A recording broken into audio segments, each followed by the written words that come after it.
Hey, all right, here's another video for those of you that don't like to read, which I'm like that a lot of the time too. So I figured before I go outside and go for a walk, I'm gonna record this just for you. All right, so this one is called Coronavirus, the Steps to Stop Worrying. All right, so if you read my last blog or if you watched the last video, you know that what I was doing is talking about worry.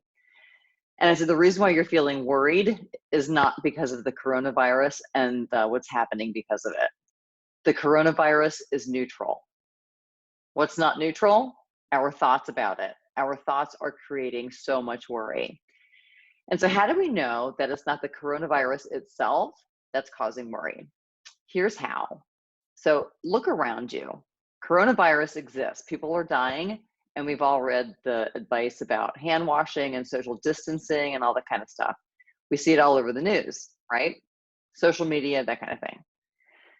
But we're all hearing the same things, but we're all acting in different ways. For example, some people are letting their kids play with friends while others are keeping their kids inside.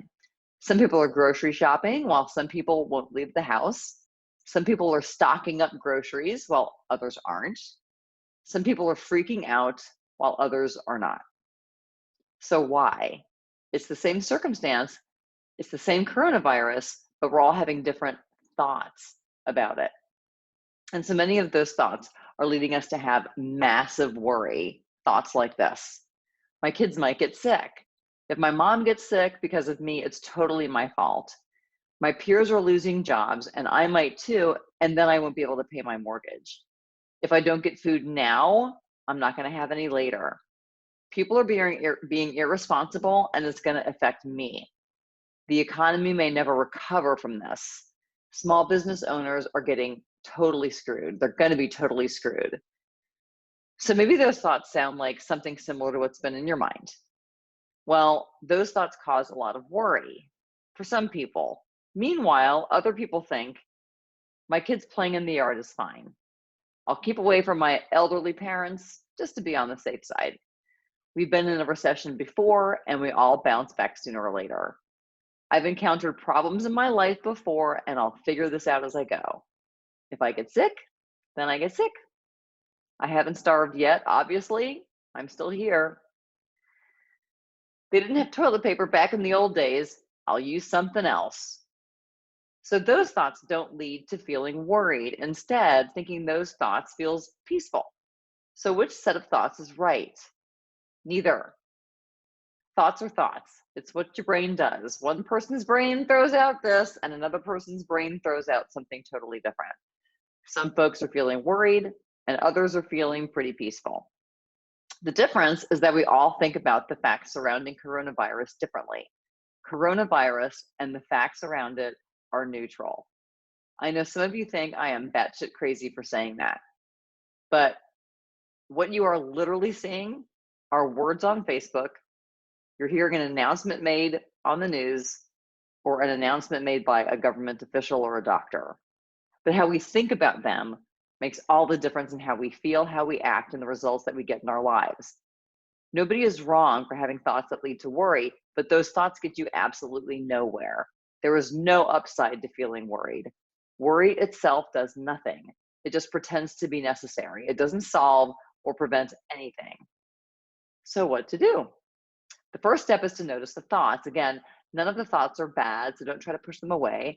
When we try to push thoughts away, they get stronger. If I keep saying, don't think of toilet paper, don't think of toilet paper, I'm pretty sure you're probably thinking of toilet paper right now, right?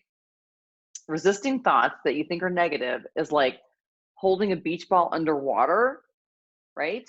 Well, what's going to happen? That beach ball is going to like pop back out of the water with a lot of force because you can't hold it down forever.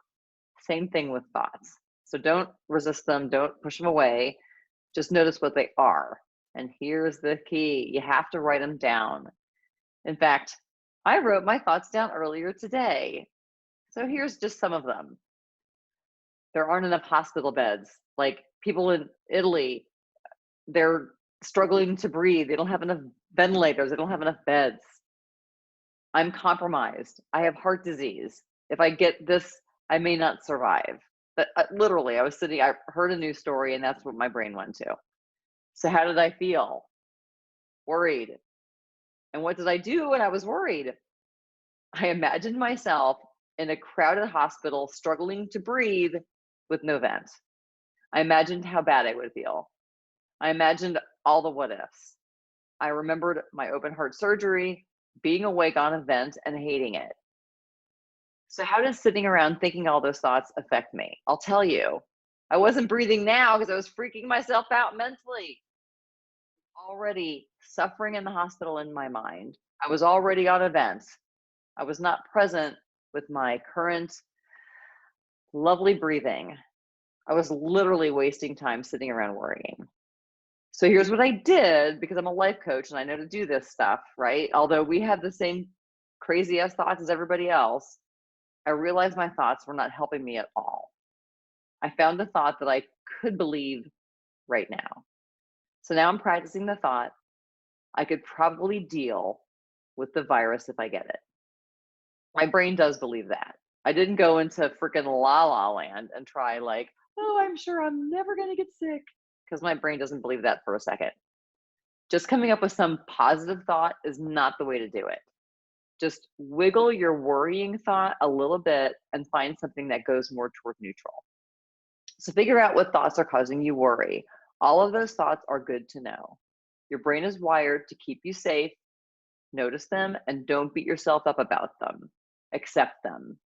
Get to know them. They are not the enemy. They just are.